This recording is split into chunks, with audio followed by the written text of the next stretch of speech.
Seja muito bem-vindo a mais um estudo no canal Clamando no Deserto.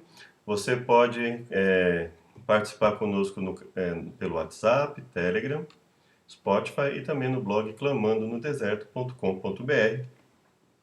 WhatsApp e Telegram é o grupo Bíblia em Estudo, no WhatsApp Bíblia em Estudo Contínuo, no Telegram Bíblia em Estudo.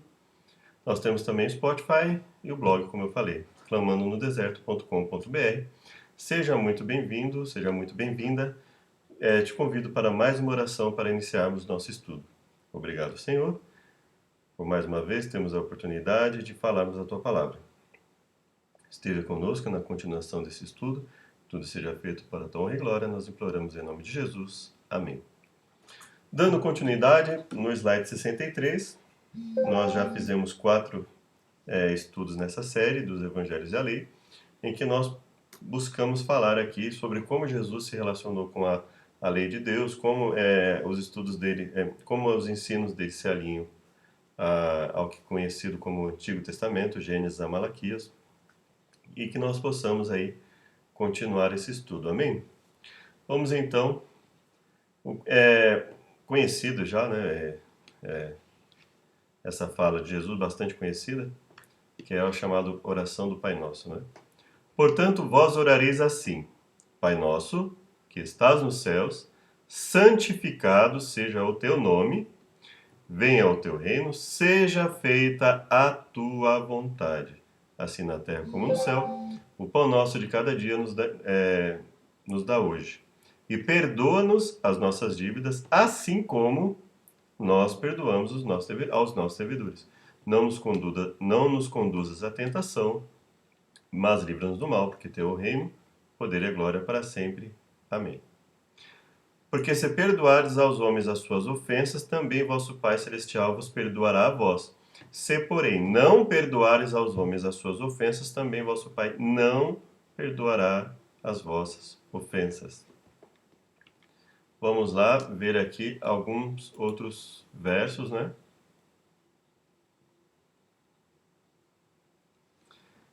Isaías capítulo 6, verso 3. E clamavam uns aos outros, dizendo: Santo, Santo, Santo é o Senhor dos Exércitos. Toda a terra está cheia da sua glória. Então, a santidade de Deus, envolvendo a santidade do ser, a santidade do nome, não é? Portanto, os santificarás, porquanto oferece o pão do teu Deus. Santo será para ti, pois eu, o Senhor, que vos santifica, sou santo. Então, veja lá: Pai nosso que estás no céu, santificado seja o teu nome. Exaltai ao Senhor nosso Deus e adorai-o no seu monte santo, pois o Senhor nosso Deus é santo. E ser-me-eis santos, porque eu, o Senhor, sou santo, e vos separei dos povos para serdes meus. Ou seja, não só o povo de Israel, mas todo aquele que dentre os povos quisesse fazer parte daquele povo, poderia fazer parte do povo de Deus. E farei conhecido o meu santo nome, no meio do meu povo Israel, e nunca mais deixarei profanar o meu santo nome. E os gentios saberão que eu sou o Senhor Santo de Israel. Então, quando ele fala em não deixar profanar o santo nome, quer dizer que ele quer que o seu nome, e não só o nome, mas a sua pessoa, o seu caráter, seja visto como algo santificado. O nome de Deus, a pessoa, o ser de Deus, o caráter de Deus, como algo santificado, não profanado.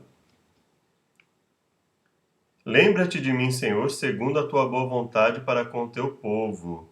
Né? Então, olha só aqui, né? Lembra-se de mim, né? Visita-me com a tua salvação, né? Perdoa cada um de nós. Deleito-me em fazer a tua vontade, ó Deus meu. Sim, a tua lei está dentro do meu coração. O que é isso, né? Segundo a tua boa vontade para com o teu povo, a tua lei está no meu coração. Então, o que isso está nos mostrando? A vontade de Deus sendo feita em nós, sendo obedecida por nós, né? Seja feita a tua vontade, assim na terra como no céu.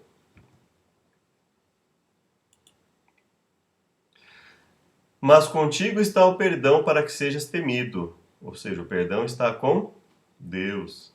Ao Senhor nosso Deus pertence a misericórdia e o perdão, pois nos rebelamos contra ele. Então veja, Nos rebelamos contra Deus e ainda assim ele nos concede o seu perdão.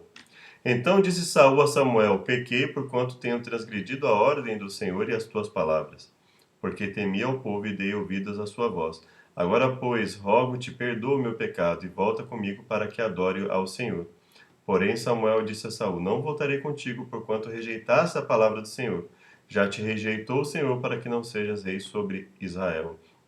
Então aqui veja a questão de perdão. Só que o problema aqui é que Saul não entendia que não bastava pedir perdão para Samuel, ele tinha que pedir perdão para Deus e mudar de vida. Ezequias, porém, se humilhou pela exaltação do seu coração, ele e os habitantes de Jerusalém. E a grande ira do Senhor não veio sobre eles nos dias de Ezequias. E teve Ezequias riquezas e glória em grande abundância. Proveu-se de tesouraria para prata, ouro, pedras preciosas, especiarias, escudos e toda espécie de objetos desejáveis. Também de armazéns para a colheita do trigo, do vinho e do azeite, e das estrebarias para toda espécie de animais e de currais para os rebanhos. Edificou também cidades e possuiu ovelhas e vacas em abundância, porque Deus lhe tinha dado muitíssimas possessões. Também o mesmo Ezequias tapou o manancial superior das águas de Giom e as fez correr por baixo para o ocidente da cidade de Davi. Porque Ezequias prosperou em todas as suas obras. Contudo, no tocante aos embaixadores dos príncipes de Babilônia, que foram enviados a ele, a perguntarem acerca do prodígio que se fez naquela terra, Deus o desamparou para tentá-lo, para saber tudo o que havia no seu coração. Olha só que passagem magnífica. Que mostra, ou seja, Deus permitindo que nós passemos por situações para ver até onde nós somos capazes de ir por Ele. Ou seja, Ele nos perdoa, Ele nos dá o exemplo do perdão. Nas falas sobre que comparam Israel e Judá numa posição de adultério, e a posição de adultério levaria à morte, e ele fala: vos dei carta de divórcio, ou seja, não concedi a vós aquilo que deveria pelo vosso pecado, mas rejeitei com a carta de divórcio, ou seja, Deus falando: olha, perdoo, mas determinadas circunstâncias têm consequências.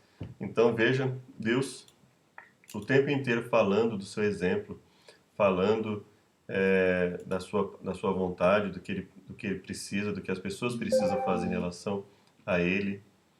E não profanareis o meu santo nome, para que eu seja santificado no meio dos filhos de Israel. Eu sou o Senhor que vos santifico. Então, santificar o nome, santificar o caráter de Deus é santificar o próprio Deus. E os gentios saberão que eu sou o Senhor que santifico a Israel, quando estiver o meu santuário no meio deles para sempre.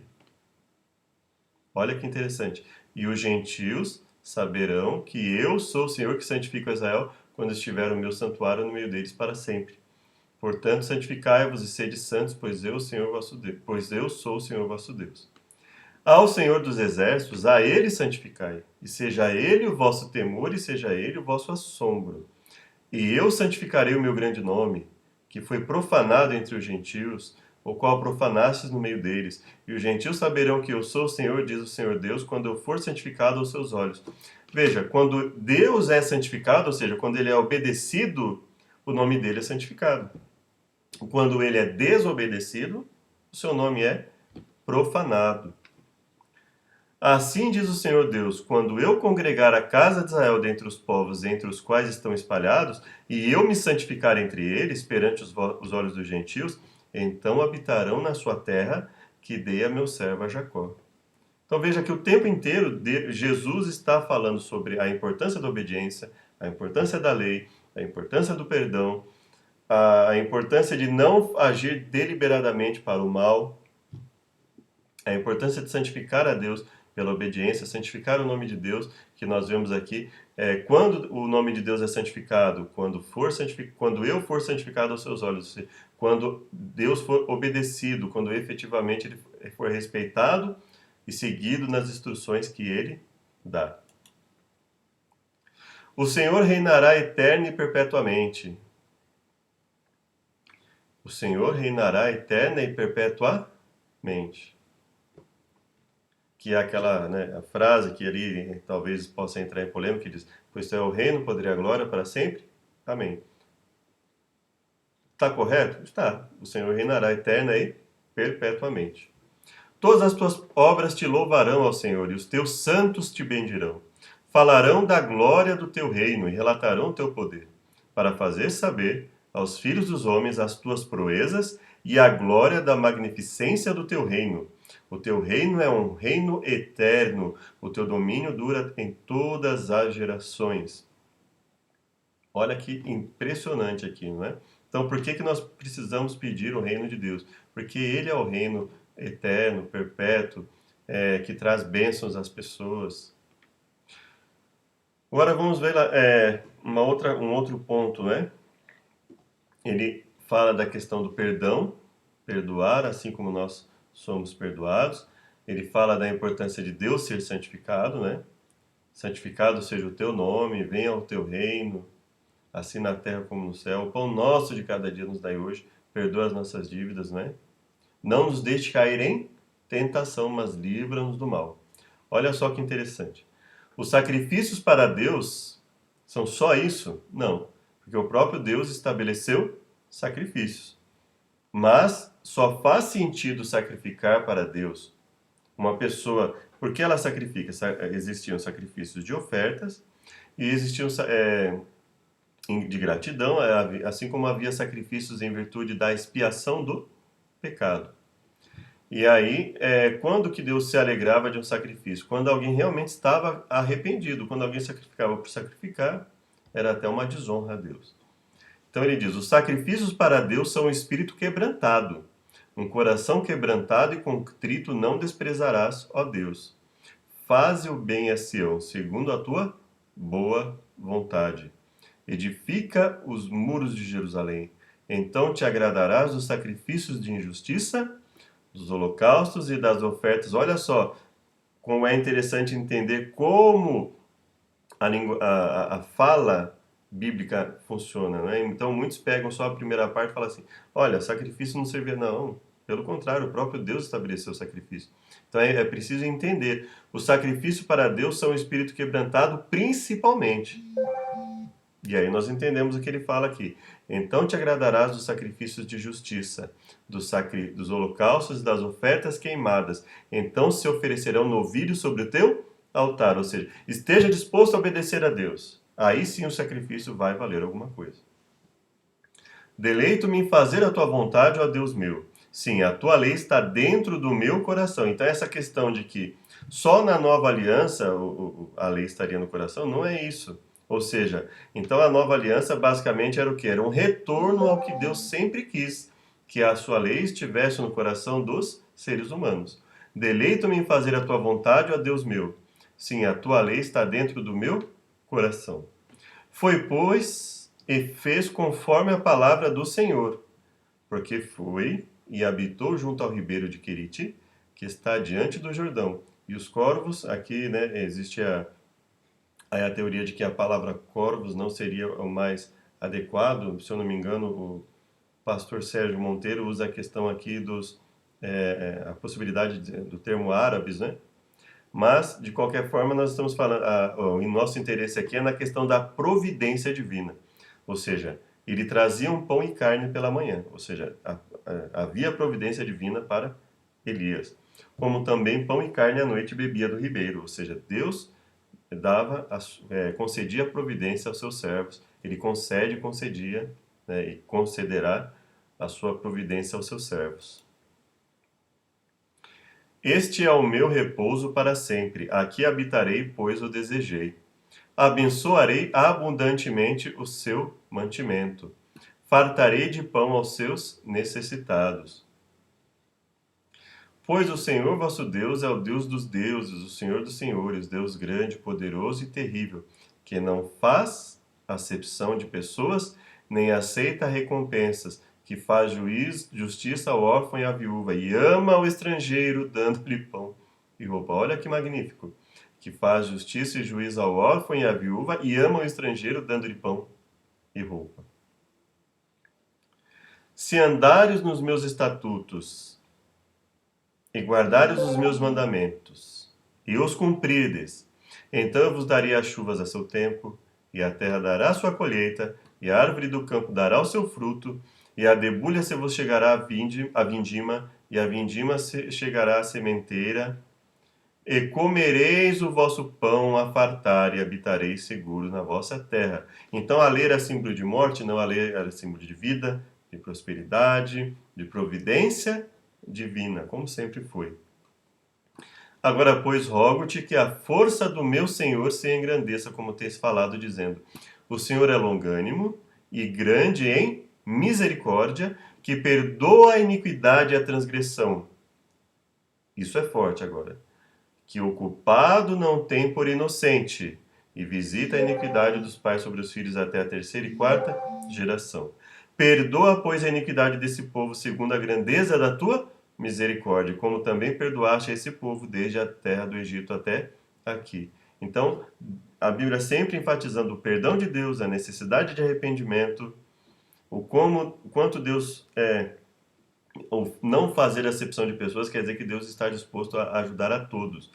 O que não significa que Deus não faça acepção com sentido ao caráter, ao desejo da pessoa de se modificar e a transgressão deliberada, não só a transgressão, mas em muitos casos o incentivo à transgressão deliberada.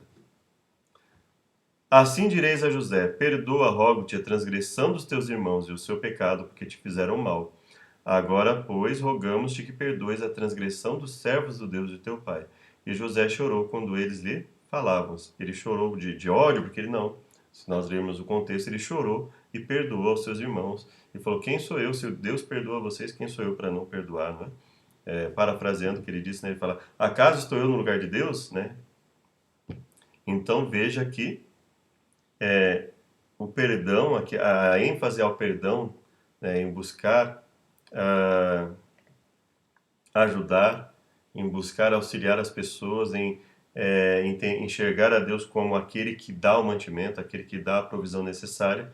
Isso sempre foi um ensino bíblico, ou seja, os ensinos de Jesus sempre alinhados ao que Deus já havia ensinado. E quando jejuardes, não vos mostreis contristados como os hipócritas, porque desfiguram os seus rostos, para que aos homens pareçam que jejuam. Em verdade vos digo que já receberam o seu galardão. Ou seja, ele está criticando aqui o quê? O querer sempre demonstrar para todos, olha como eu estou jejuando, olha como eu ajudo as pessoas, esse tipo de atitude que Deus condena. Tu, porém, quando jejuares, unge a tua cabeça, lava o teu rosto, para não pareceres aos homens que jejuas, mas a teu pai que está em secreto. E teu pai que te vê em secreto te recompensará publicamente. Não ajunteis tesouros na terra, onde a traça e a ferrugem tudo consomem, e onde os ladrões minam e roubam. Mas ajuntais tesouro no céu, onde nem a traça nem a ferrugem consomem, e onde os ladrões não minam nem roubam. Porque onde estiver o vosso tesouro, aí estará também o vosso coração. Ou seja, o que ele está dizendo? Aquilo que você valoriza é o que carrega o seu pensamento, é o que carrega a sua mente, é onde a sua mente vai estar focada o tempo inteiro. Onde estiver o vosso tesouro, onde estiver a vossa prioridade, onde estiver aquilo que nós realmente valorizamos, a nossa mente, o nosso coração vai estar ali, focado ali. Se o nosso foco é a vida eterna, se o nosso foco é a vontade de Deus, nós vamos fazer a vontade de Deus como prioridade. Então ele fala a questão da discrição em relação ao jejum, e ele fala isso também em relação à oração. Ele fala de não ajuntar tesouros na terra, ou seja, de não ter como prioridade maior coisas materiais, e sim espirituais. Então nós podemos ter as nossas coisas, nós podemos e devemos trabalhar para ter nossas coisas, mas isso não pode ser a nossa prioridade maior. Mas ajuntais tesouro no céu. Então tudo que nós fazemos tem que ser no sentido de enquanto vivemos aqui, pregarmos o Evangelho e sermos um bom testemunho para as pessoas.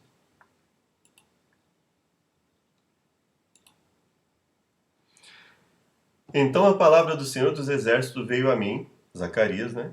Dizendo: fala a todo o povo dessa terra e aos sacerdotes, dizendo: Quando jejuastes e pranteastes, no quinto e no sétimo mês, durante esses 70 anos, porventura, foi mesmo para mim que jejuastes? Ou quando comestes e quando bebestes, não foi para vós mesmos que comestes e bebestes? É uma frase forte, né? É uma pergunta dura, né? São perguntas, né? Duras que Deus faz. Olha, realmente vocês fizeram isso para mim ou foi para vocês mesmos? Ou seja, onde estava a sua mente? Onde estava o seu tesouro no momento que vocês fizeram isso? Onde estava a prioridade real de vocês? Porque nós podemos falar, nesse caso eu falei real, uma prioridade aparente. Aparentemente eu dou valor ao reino de Deus, mas só de aparência. Isso não pode acontecer. Então todos os filhos de Israel e todo o povo subiram e vieram a Betel e choraram e estiveram ali perante o Senhor.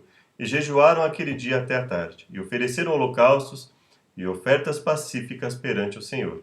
E os filhos de Israel perguntaram ao Senhor, porquanto a arca da aliança de Deus estava ali naqueles dias. E Finéias, filho de Eleazar, filho de Arão, estava perante ele naqueles dias, dizendo: Tornarei ainda a pelejar contra os filhos de Benjamim, meu irmão, ou pararei? E disse o Senhor: Subi, que amanhã eu te entregarei na mão. Ou seja, a questão da providência divina, a questão do jejum verdadeiro, o jejum acompanhado de uma consagração que é recompensado por Deus. Porque assim diz o Senhor dos Exércitos: como pensei fazer-vos mal, quando vossos pais me provocaram a ira, diz o Senhor dos Exércitos, e não me arrependi, ou seja, ele ainda faria. Assim tornei a pensar nesses dias fazer o bem a Jerusalém e à casa de Judá. Não temais. Estas são as coisas que deveis fazer. Falai a verdade cada um com o seu próximo. E executai juízo de verdade e de paz nas vossas portas. Nenhum de vós pense mal no seu coração. Olha só o pecado desde o pensamento, já trazido desde o passado na Bíblia e que Jesus retoma. E nenhum de vós pense mal no seu coração contra o seu próximo, nem ameis o juramento falso.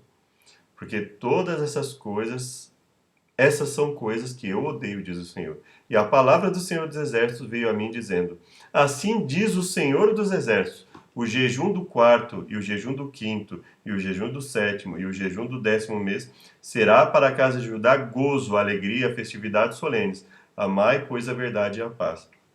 Então, ou seja, Deus está dizendo que para aquele que busca sinceramente fazer a vontade de Deus, aquilo que Deus requer acaba se transformando em festividade, em solenidade, em gozo, em alegria.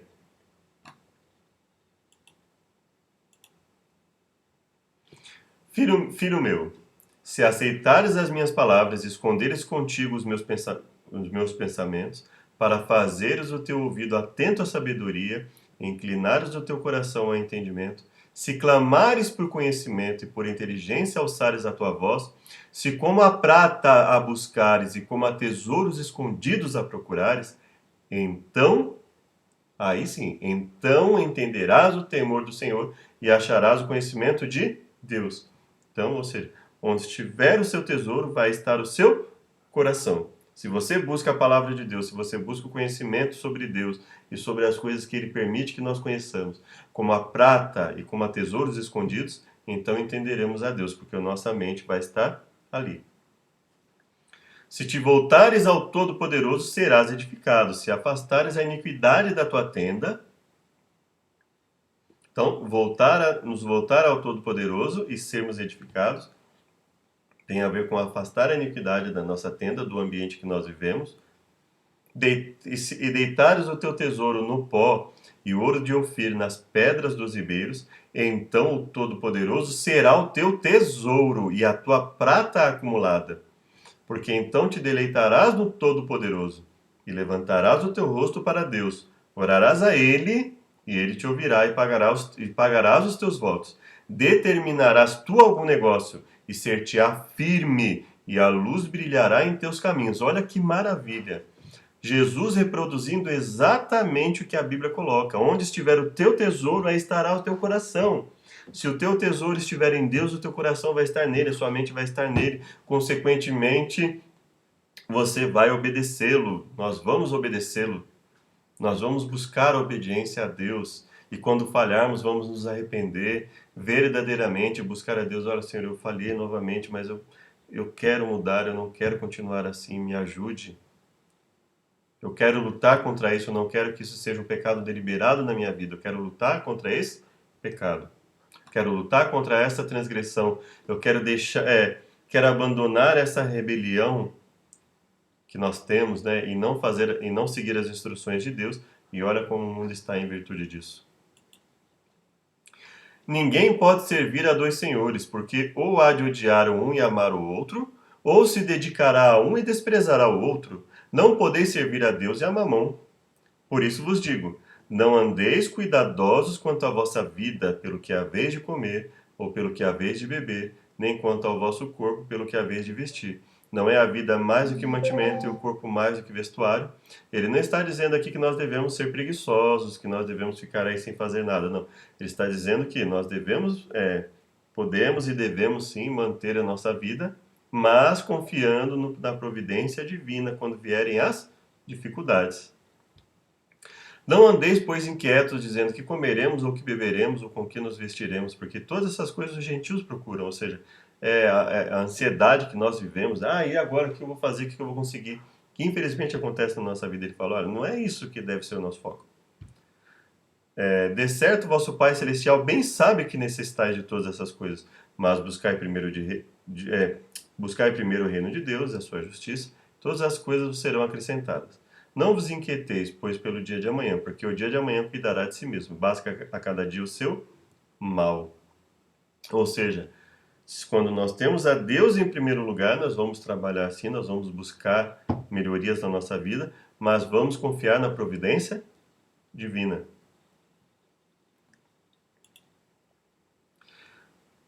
Ouvi isto, vós que anelais o abatimento do necessitado e destruís os miseráveis da terra, dizendo: Quando passará a lua nova? Quando passará a lua nova para vendermos o grão e o sábado para abrirmos os celeiros de trigo, diminuindo o efa e aumentando o ciclo e procedendo dolosamente com balanças enganosas, para comprarmos os pobres por dinheiro, os necessitados por um par de sapatos e para vendermos o refúgio do trigo? Ou seja, Deus está falando para eles assim: olha como vocês estão. O dia que era o dia, que é o dia que Deus estabeleceu para a confraternização, para o descanso, para a cessação das atividades seculares, vocês querem que passe logo, porque a mente está tão focada no ter, a mente está tão focada no status que já não se, né, olha, quando que acaba esse dia logo que nós estamos obrigados aqui a ficar sem fazer as atividades seculares, né? E não só para poder trabalhar, mas olha só, para poder fazer o quê?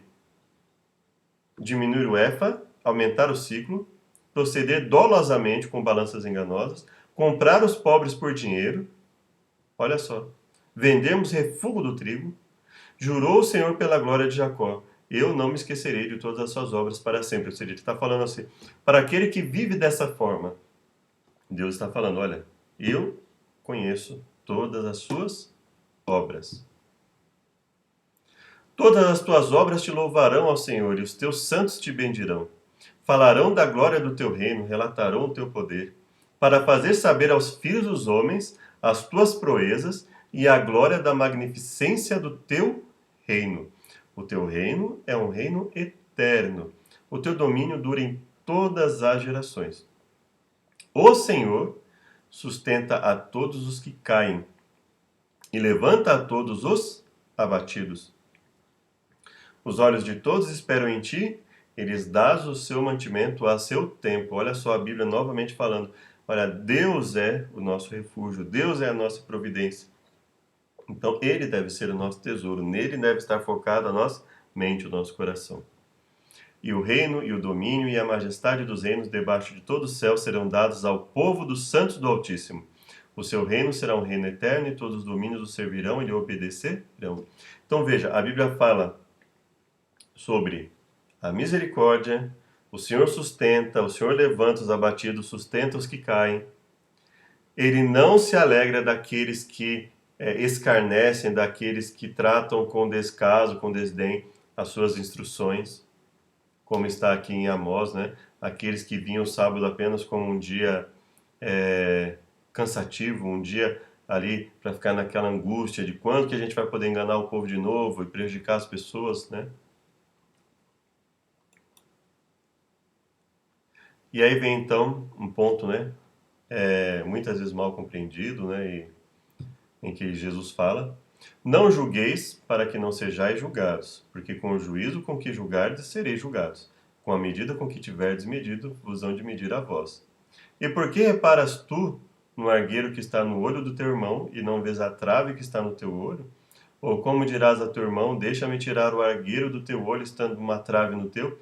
Hipócrita, tira primeiro a trave do teu olho, então cuidarás em tirar o argueiro do olho do teu irmão.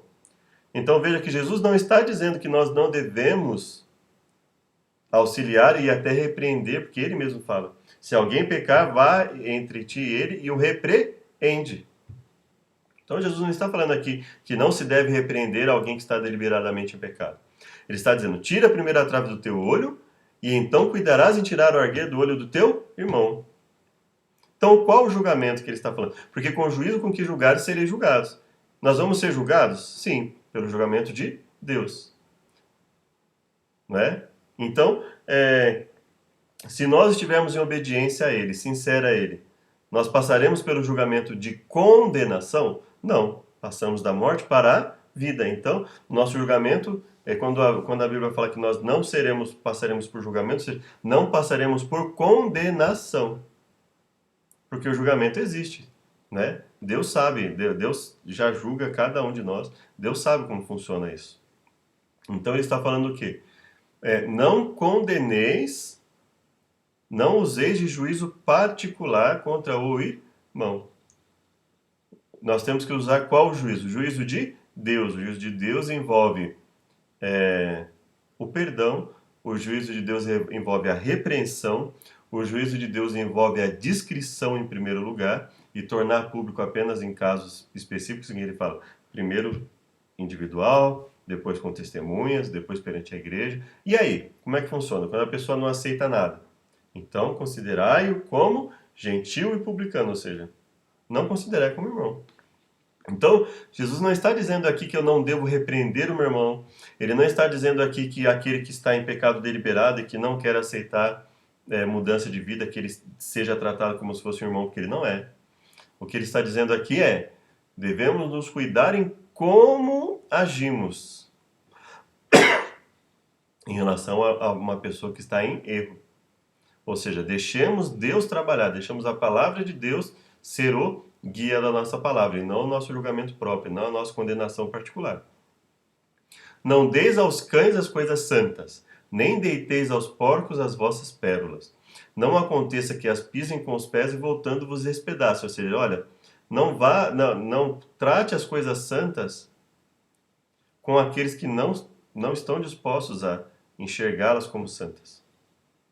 Não transmita coisas valiosas a quem não está disposto a reconhecer o quão valioso é o que nós estamos transmitindo. Ou seja, nós devemos ir até aqueles que Deus quer que nós preguemos a todos, Deus quer que nós ajudemos a todos, mas quando você está diante de pessoas que deliberada e constantemente ridicularizam a palavra de Deus e a forma de vida que Deus requer de nós, nós vamos fazer o quê? Ficar batendo e dando murro em ponta de faca o tempo inteiro? Não. O próprio Jesus falou, olha, você prega o evangelho, você vive o evangelho, a pessoa decididamente não quer, ela não quer saber, então tudo bem, deixa ela para lá, você vai continuar vivendo a sua vida, e se um dia ela quiser, né, baseado no seu testemunho, baseado no que você faz, né, mas não muitas vezes a gente vê aí em grupos, né, determinados grupos, a pessoa ridicularizando a palavra de Deus o tempo inteiro, escarnecendo. Não, mas nós estamos evangelizando por quanto tempo? A pessoa está lá, pelo contrário, aquela pessoa está muitas vezes tirando o ânimo daquelas pessoas que estão ali para aprender a palavra de Deus. Então nós temos que tomar muito cuidado em deixar que as pessoas prejudiquem, contaminem todo o ambiente sobre supostamente o desejo de evangelizar uma pessoa.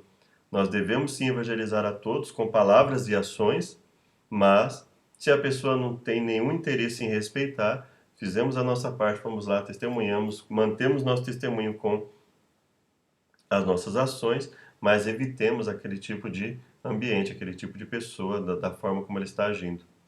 Pedi e dar-se-vos-á, buscai e encontrareis, batei e abrir-se-vos-á, porque aquele que pede, recebe, que busca, encontra, e é o que bate, abrir-se-lhe-á.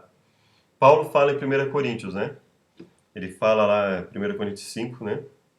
Em que ele fala, tirai dentre vós esse iníquo, aquela pessoa que deliberadamente vai até, nesse caso em que ele cita, né? O adúltero que vai deliberadamente lá na igreja, escancara o seu adultério na frente de todo mundo e não está nem aí para nada, e as pessoas ali agindo como se não tivesse nada acontecido. Então nós devemos tomar cuidado com a forma que nós interpretamos o ensino de Jesus, inclusive em relação ao que ele próprio fez, né? Ou seja, ele foi, expulsou os cambistas do templo, ele constantemente, né, falava para aquelas pessoas que eles eram sepulcros caiados, que hipócritas, como muitas vezes ele colocou, né? E, ou seja, Jesus ele repreendia as pessoas. Ele não fazia com que a pessoa fosse um condenado eternamente por isso, mas ele próprio ensinou que foi um determinado local, fez o que era para ser feito, aquele povo não aceitou, opa, batei, né, o pó, tirar o pó das vossas sandálias, ou seja, não somos responsáveis pelo sangue dessas pessoas, ou seja, o que elas decidiram ou não a partir daqui não cabe mais a nós, é entre elas e Deus. Agora vamos em Provérbios 3, de 11 a 14. Filho meu, não rejeites a correção do Senhor, nem te enojes da sua repreensão, porque o Senhor repreende aquele a quem ama, assim como o pai ao filho a quem quer bem. Bem-aventurado o homem que acha sabedoria e o homem que adquire conhecimento, pois é melhor a sua mercadoria do que artigos de prata, e maior o seu lucro que o ouro mais fino. Então, a Bíblia enfatiza o quê?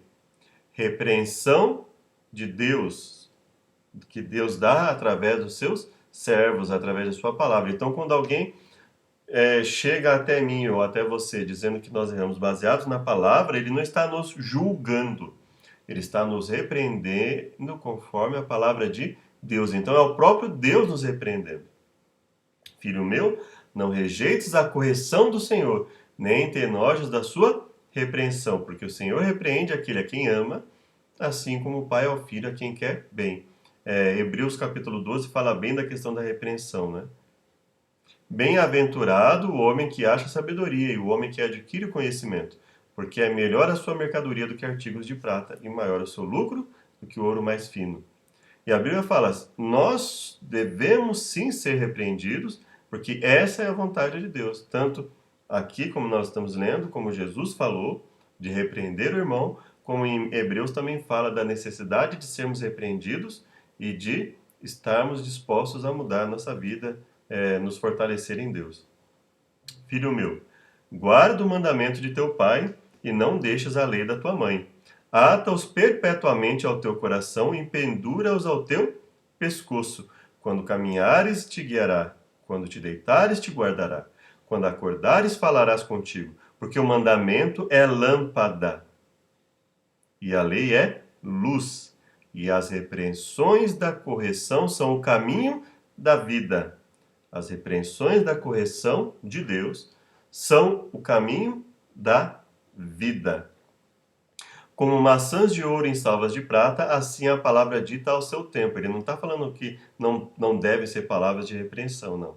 Ele fala, a palavra dita ao seu tempo. Então, se você deixa de repreender uma pessoa no momento em que ela precisa ser repreendida, esse verso não vale nem para mim nem para você se eu fizer isso. Porque ele fala, assim a palavra dita ao seu tempo, quando necessário. Como pendentes de ouro e gargantilhas de ouro fino, assim é o sábio repreensor para o ouvido atento. Como o frio da neve no tempo da cega, assim é o mensageiro fiel para com os que o enviam, porque refresca a alma dos seus senhores. Como nuvens e ventos que não trazem chuva, assim é o homem que se gaba falsamente de dádivas. Olha só como a Bíblia, ela constantemente, ela não só fala da necessidade de repreender, como ela própria repreende os maus atos, né? Como nuvens e ventos que não trazem chuva, assim é o homem que se gaba falsamente de suas dádivas, de dádivas, né?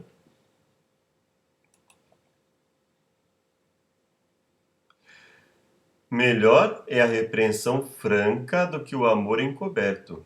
Leais são as feridas feitas pelo amigo, mas os beijos do inimigo são enganosos. Isso aqui muita gente não lê, né? Esquece que existe isso na Bíblia e que Jesus não estava anulando isso aqui no momento que ele falou ali em Mateus 7. Aquele que encobre a transgressão busca a amizade, mas o que revolve o assunto separa os maiores amigos. Como nós vamos ajustar Provérbios 27 com Provérbios 17, não é? Então ele fala, melhor a repreensão franca do que o amor encoberto, ou seja, o amor que não visa a repreensão, não é? Ele fala, é melhor repreender francamente do que sob o pretexto de amar, você deixar a pessoa em constante erro sem repreendê-la naquilo que ela precisa melhorar. Leais são as feridas feitas pelo amigo, ou seja, leais são as aparentes, vamos dizer assim, feridas, né? De ferir o ego, muitas vezes, né? Pelo amigo, aquele que quer o bem e fala, olha, isso aqui não tá legal, não é assim. Aquele que encobre a transgressão busca amizade. Como seria esse encobrir a transgressão, sendo que ele fala que melhor é a repreensão franca do que o amor encoberto? Ou seja, aquele que perdoa a transgressão. Aquele que, mesmo diante de uma transgressão, busca, e mesmo diante da repreensão a uma transgressão, busca pacificar as coisas, né? Mas o que revolve o assunto, ou seja, a coisa já passou, não tem mais necessidade daquilo, separa os maiores amigos. E no mesmo contexto ele diz, a repreensão penetra mais profundamente no prudente do que sem açoite no touro. Então, definitivamente, encobrir a transgressão não é ausência de repreensão. Porque o mesmo texto que fala, aquele que encobre a transgressão busca amizade, mas o que revolve o assunto separa os maiores amigos, é o texto que diz, a repreensão penetra mais profundamente no prudente do que sem açoites no tolo. Na verdade, o rebelde não busca senão o mal. Afinal, o mensageiro cruel será enviado contra ele. Olha que repreensão mais forte do que essa. Na verdade, o rebelde não busca senão o mal. Afinal, o mensageiro cruel será enviado contra ele. Ou seja, a justiça de Deus não vai ficar ausente dessa pessoa. Encontre-se o homem com a ursa roubada dos filhos, mas não com o louco na sua estutice. Você quer uma repreensão maior que essa? Quanto àquele que paga o bem com o mal, não se apartará o mal da sua casa. Isso é forte, não é? Quanto àquele que paga o bem com o mal, não se apartará o mal da sua casa. Como o soltar das águas é o início da contenda, assim, antes que seja envolvido, afasta-te da questão. Então, assim, se sabe que está diante de um grupo de pessoas ou de uma pessoa que só quer contender, que não quer conversar, evita. Evita esse tipo de questão. O que justifica o ímpio e o que condena o justo, tanto um como o outro são abomináveis ao Senhor. Olha só como isso é forte. O que justifica o ímpio, não tem problema, isso aqui ele faz, porque coitado, olha aqui. Então, sempre querendo justificar o erro deliberado de uma pessoa, que definitivamente, ao invés de lutar para mudar, ela vai para um caminho que é o caminho que ela julga ser o mais fácil, o que concede mais coisas para ela. E o que condena o justo, ou seja, aquele que condena quem está buscando fazer a coisa certa, tanto um como o outro são abomináveis ao Senhor. Então nós temos que tomar muito cuidado com a posição que nós tomamos diante do que nós ouvimos por aí.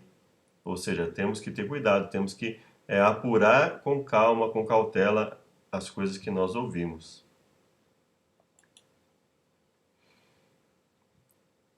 Portanto, tudo que vós quereis que os homens vos façam, fazei-o também vós, porque esta é a lei e os profetas.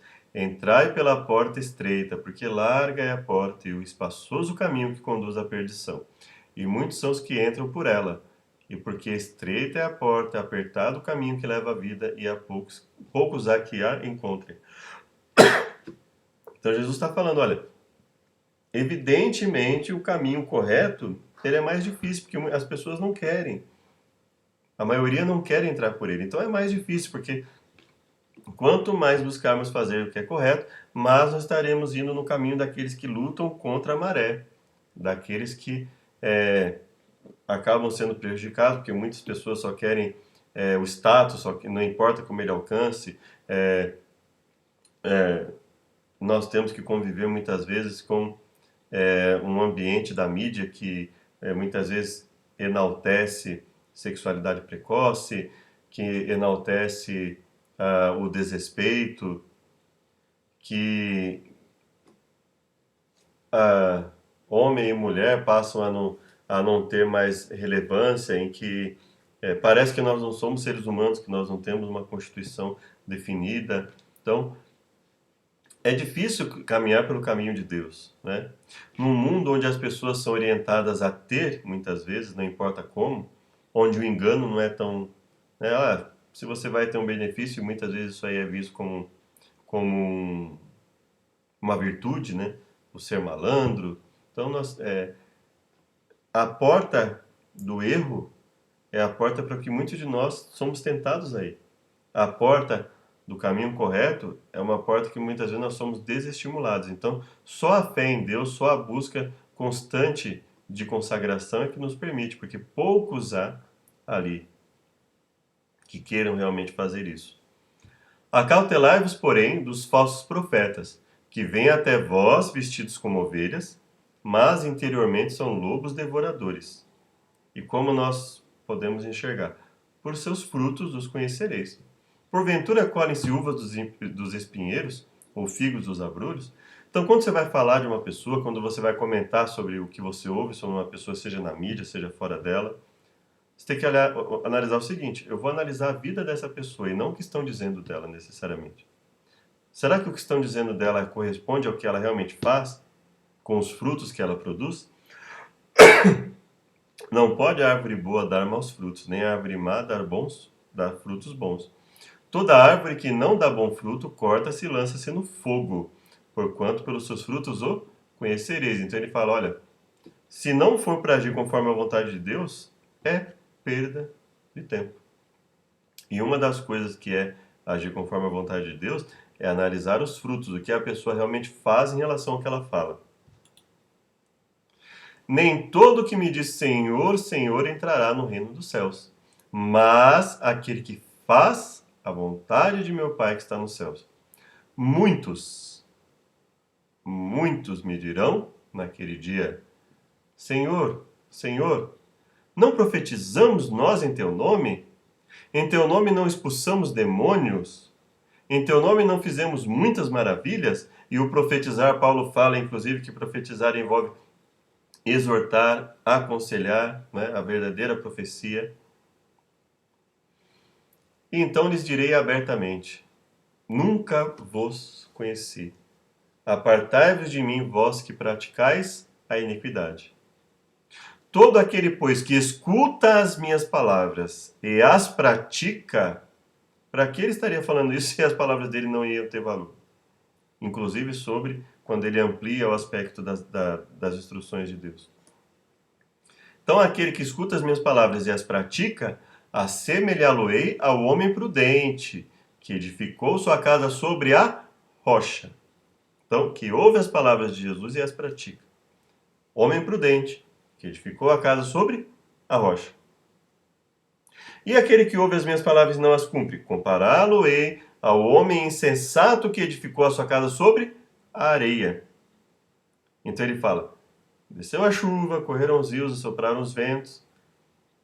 E aquele que edificou sobre a rocha? A casa não caiu porque estava edificada sobre a rocha. E aquele que não as cumpre? Edificou sobre a areia. Combateram contra aquela casa e caiu, e foi grande a sua queda. E aconteceu que, concluindo Jesus esse discurso, a multidão se admirou da sua doutrina, porque os ensinava como tendo autoridade e não como os escribas. O que ele estava ensinando aqui? Que os escribas eram legalistas porque queriam obedecer muito. Pelo contrário, ele estava falando da necessidade de obedecer ao que estava sendo instruído, obediência verdadeira, e não apenas uma obediência aparente, como ele fala aqui, que muitos que profetizaram, não expulsou demônio, não fizemos muitas maravilhas, não. Vós praticais a iniquidade. Ele estava defendendo a obediência às instruções divinas. E aí eles se admiraram, porque ensinava como tendo autoridade e não como os escribas, ou seja, Evidentemente, esse ensino não estava vindo dos escribas, de onde deveria vir, os ensinos. Se o Senhor não edificar a casa, em vão trabalham os que a edificam. Se o Senhor não guardar a cidade, em vão vigia a sentinela. Inútil vos será levantar de madrugada, repousar tarde, comer o pão de dores, pois assim dá ele aos amados o sono. Então veja que Deus fala: eu providencio, confie em mim, aceite a minha palavra.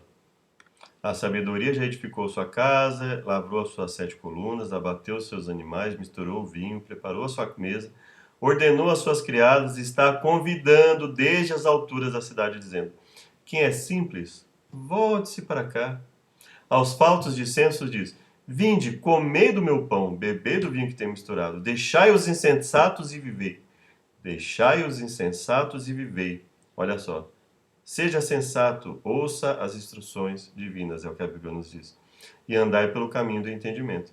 Ai daquele que edifica a sua casa com injustiça e os seus aposentos sem direito, que se serve do serviço do seu próximo, sem remunerá-lo e não lhe dá o salário do seu trabalho. Falei contigo na tua prosperidade, mas tu disseste: não ouvirei. Olha só como Deus fala claramente conosco.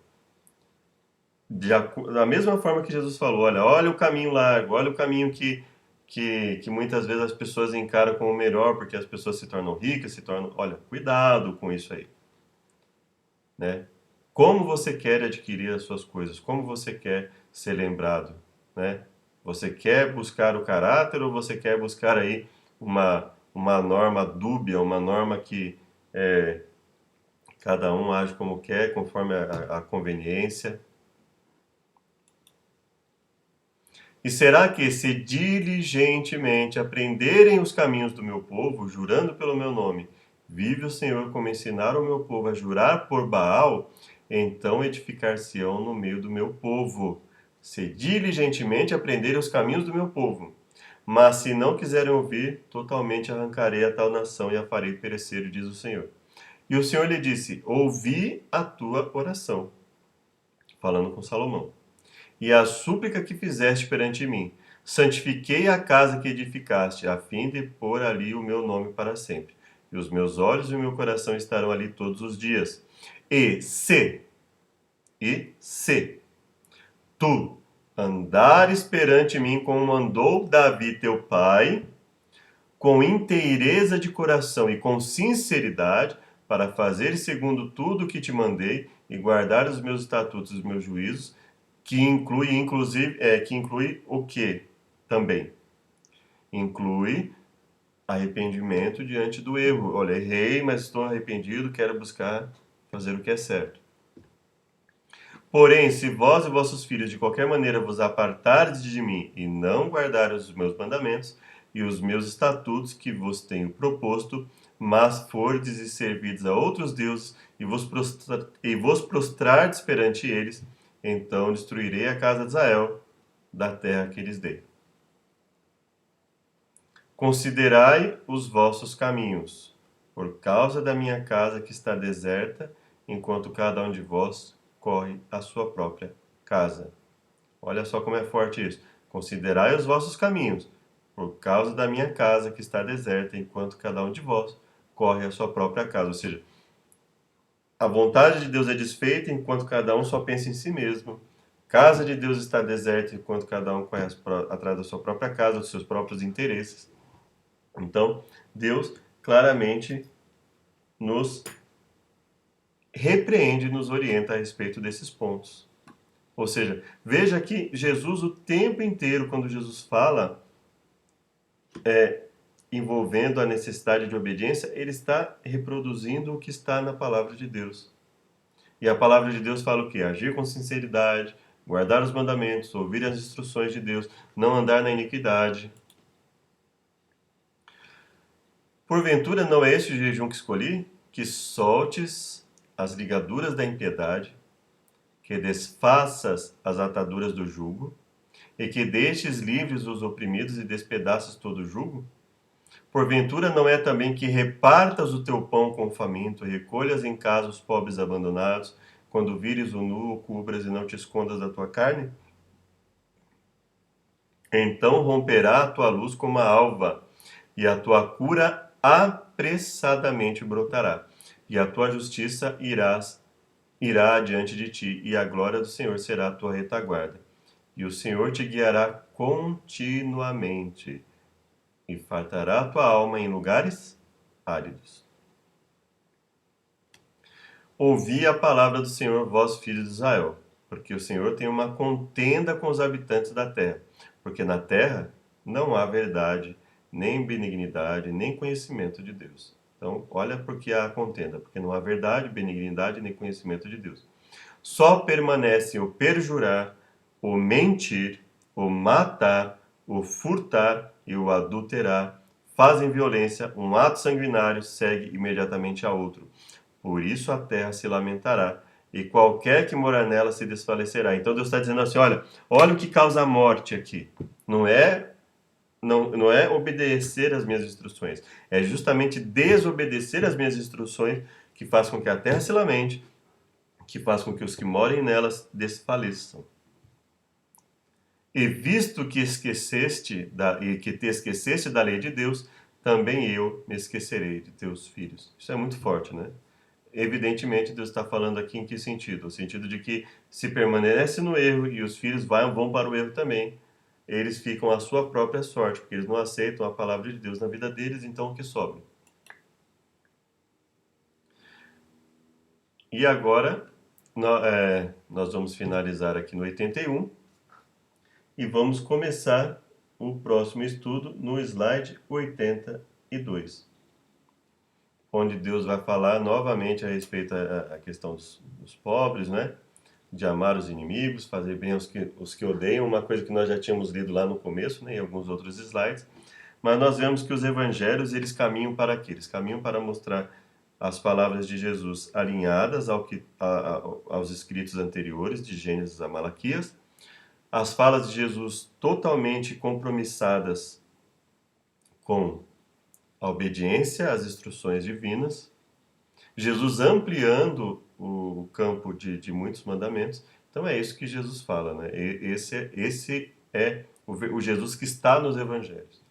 Que Deus nos abençoe a todos, até o próximo estudo, que nós possamos aprender cada vez mais de Deus. E eu te convido agora para uma oração. Pai querido, nos dê um bom descanso na tua presença. Obrigado por mais um estudo. Esteja conosco, dando a tua sabedoria para que aprendamos cada vez mais de ti. E sobre a tua vontade nós imploramos em nome de Jesus. Amém. Sejam muito bem-vindos, bem-vindas ao nosso canal, que possamos estudar e aprender cada vez mais em nome de Jesus. Amém.